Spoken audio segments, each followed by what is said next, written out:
Welcome to the Watch Floor. I'm Sarah Adams. Surprisingly, one of the questions I get the most is, Sarah, in the CIA, what watch did you wear? I kid you not. This is the number one question I get from any person when they find out I worked in the CIA, because of course, there's like this folklore between watches and espionage. It happens in real life, as we all know. And then, of course, we see it all the time in the movies.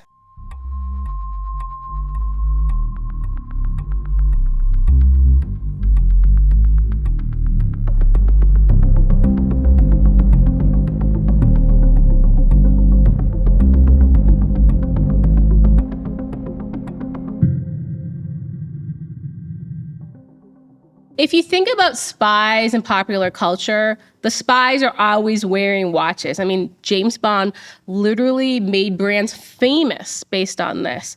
Watches also play other roles, as we all know. They have hidden cameras, laser beams, tracking devices, and you see all sorts of gadgets made from them in the movies. So there's this part of mythology that, right, there's something in the watch or there's something special about the watch. So when people find out that I spent over a decade in the CIA, they want, as you can imagine, some incredible story about a rare luxury watch or some secret spy equipment watch I had. And it's just a lot less exciting. So I did bring my watch today. It now is just stored in my jewelry box. I wore a Tissot. So it wasn't a Rolex. It wasn't an Omega. It wasn't some super secret government spy gadget. It was just a Tissot. For those who are interested, it's a women's Carson automatic watch. And honestly, I feel it was the perfect watch for the CIA. I'm biased. It's my show, so I get to play that game. So when you think about the CIA, there's this huge misconception that spies need to be like flashy. People want to stand out. But in reality, you want to blend in. You want to be as low profile as humanly possible. You don't want to walk into a room and everybody is like, oh, that's a CIA person. You're already in a bad spot if that's the case. So honestly, when you're getting dressed, you're getting ready for an event, you're even going into work, when you're putting your clothes and your accessories together, you're actually thinking, hey, I don't want anyone to remember me, right? I don't want people noticing me. I want to be the most uninteresting person in the room. And a luxury watch first will make people think you're wealthy, and overseas then they decide they have to become friends with you because that's just how it works. A tactical watch can say, well, you're in the military. A flashy watch can be really memorable because people will notice that about you. A Tissot says pretty much absolutely nothing. And in intelligence work, being remembered isn't a good thing. I luckily for many years was behind the scenes. I was overseas. I met a lot of individuals. I used a number of fake names, and it all worked very well for me, and I was safe and it was good. Now, as you can imagine, my name's all over the place, and these terrorists, for example, aren't dumb. They remember my face. They're like, yes, that's the girl I met with. Oh, her name is, I guess, Sarah. And that's really the world you don't want to be in. The best part of clandestine work and the work all these brave Americans do for our country is they stay under the radar, undercover, and they get shit done. Between China's military exercises, the Iran conflict, Cuba's economic demise, and the war in Ukraine that keeps shifting week by week, the last few months has been a whirlwind. The global threat landscape is completely flooded with information. Knowing where to turn, let alone what to trust, is harder than ever. Luckily, there's a solution. Ground News is a website and an app that collects thousands of news stories around the world every single day. It organizes each news story by topic, but then it digs a little deeper. It shows you the political bias, the reliability, and then the ownership of each source so you can compare the coverage and see the story from every angle. Let's take this story where the Kremlin is declaring that the war in Ukraine has entered a new paradigm shift. So in this case, the Kremlin is accusing Kiev of acts of terrorism against civilians while continuing to strike civilian targets itself, right? So an interesting case, you get both points of view from inside of a war. The great thing is if you're in ground news and you pull this up, you see, okay, it's covered by 25 sources. The sources skew slightly right, and then 75% of the sources are highly reliable. Now you can dig in and click into each source. So let's choose the Kiev Independent. I've long used this publication. So it leans left, and in it, it focuses on the fact that, look, the Kremlin's blaming Ukraine for terrorism while conversely ignoring the number of ISIS plots that are being directed inside of Russia. You know, it's just showing the contrast of the way the Kremlin is using the term terrorism. Then, if we pull another source, we can go with the Irish Independent. So this leans right. So they focus in their article on Russia's massive retaliation strikes inside Ukraine, right? So it doesn't really discuss terrorism in the way Russia's trying to use it, but it picks another angle. So same story, but they both have very different framing of the issue.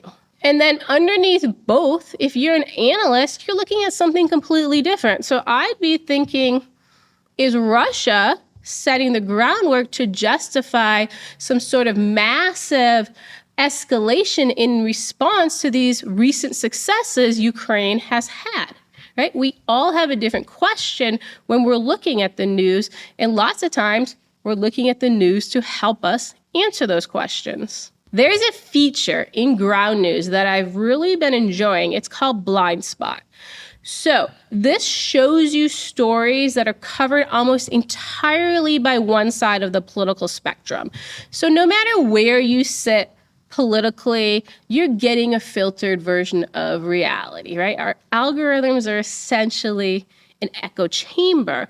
So with ground news, you can actually see what you're completely missing. Go to ground.news/watch or scan the QR code for 40% off the unlimited access Vantage plan. It brings the price of this tool down to a cup of coffee a month. That's ground.news/watch to subscribe today and to transform how you read the news.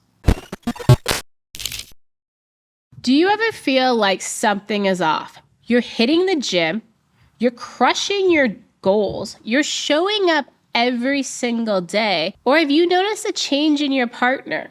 Slower recovery time, less focus, and a drive that used to be there that just isn't. It's subtle, but it's real. Most people don't understand that testosterone naturally decreases 1% every year over the age of 30. Think about it.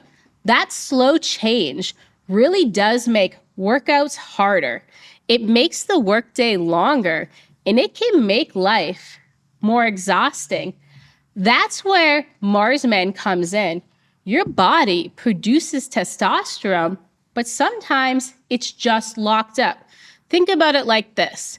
You have money in the bank, but your debit card's not working. So you have the funds, you can't access them. Mars Men helps you with that access. It helps you naturally. It uses 8 clinically proven ingredients. We have Tongkat Ali, Shilajit, vitamin D, zinc, boron, and others. What are men saying about this? Some are saying they're feeling like a stronger performance. Others are recovering faster from the gym. We're hearing about a more consistent, natural energy. Not like when you have coffee, it's more of a sustained energy through the day. And many are saying they felt better than they felt in years. Mars Men is made in the USA. It's third-party tested, and it has a 90-day money-back guarantee. There's essentially no risk to just go out and try it. 91% of users have felt, some change in their performance, and thousands have been happy with the product. I mean, just go see the reviews for yourself. And here is the best part. For a limited time, our listeners get 50% off for life, plus free shipping and 3 free gifts when they go to mengotomars.com. It's literally the perfect way to continue the gains that you kicked off at the start of New Year's. Again, that's Mars.com to get your 50% off and your 3 free gifts. And at checkout, let them know the Watch Floor sent you. So why did I pick this watch? It's pretty simple. I picked it because it was dependable, low profile, and practical. Pretty much how I am. It is one that you don't put any sort of battery in, so it works with the movement of your wrist. I know watch people are watching this and like, it's so painful. She knows none of the verbiage. But I knew if I got a watch where I had to replace something, especially a battery, it would sit on my wrist literally for a month and not change the time, because that's just how I am. So it's like, I want something that works all the time. And this has worked since the day I bought it. It has literally sat in my jewelry box, I think all year, and it's moving. So good news. So Tissot does have this history of practicality over prestige. So when the company was founded in 1853, they wanted to produce reliable watches over the function. And one of their most interesting inventions at the time in 1930 was the first anti-magnetic wrist watch. Now that can be completely boring for most people, but if you work in the world of intelligence, think about how things can affect the timing of your watch, right? You have magnetic fields from radios, back in the time. We're talking about the early 1900s. You had communications equipment, you had generators and other electrical systems that can affect a watch's accuracy. So this technology was expanding and it became a huge problem, as you can imagine, to the watch industry. So their solution was simple. Let's build a watch that can function in environments where accuracy might fail. Simple. That's what I like about it. Intelligence work is actually the exact same thing. That's why it's really great to look at industry and compare things. So as an intelligence officer, you're focused on reducing uncertainty. It's very simple. So you're identifying vulnerabilities before they become problems. You're eliminating variables. You're removing like a single point of failure if possible. And that's what they did, with this anti-magnetic watch. And it makes a tool more reliable in this case, but also it can help make your work in an operation more effective as well. Now, when I look at the watch today, it has nothing to do with engineering, right? This is now a keepsake. So I think about where it went. I think about the borders it crossed with me. I think about all the meetings I had to sit through that were way too long, because remember, I was in the government. I think about the airports, the delays, the deployments, all the deadlines. I think about the countless terrorists that were with me when I had this watch on. We spent a ton of time, for example, with Taliban's Mullah Baradar. He probably saw this watch way too many times. So it was there for the ordinary days. It was there for the extraordinary days. There were successes while I had the watch on. There are lots of failures while I had the watch on. And these are kind of all those little moments in life that change a career. And I think that's one thing people don't talk about when they talk about these things that are with you and carry on with you every day. And obviously a watch is always this great thing. You can pass it on to a child. You can keep it in the family. Like, there is a piece to it that kind of holds memories, and not a lot of people talk about that or focus on that. So when people think of watches in the spy industry, they think of like some gadget or some tool. But when we talk about intelligence work, like, it's really ordinary tools. It is just a notebook, a passport, a phone. Hopefully it's a cool Nokia with the snake game on it.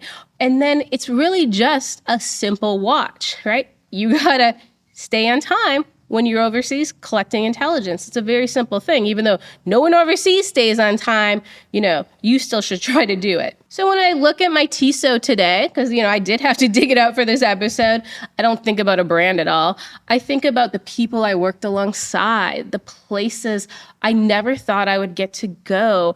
I think about the mission that contributed to such a significant part of my life, like all the lives we saved that no one will ever know. So everyone expects someone in the CIA to be wearing something exotic. I didn't. It wasn't flashy. It wasn't expensive. And luckily, nobody noticed it. Thanks for being here today on The Watch Floor.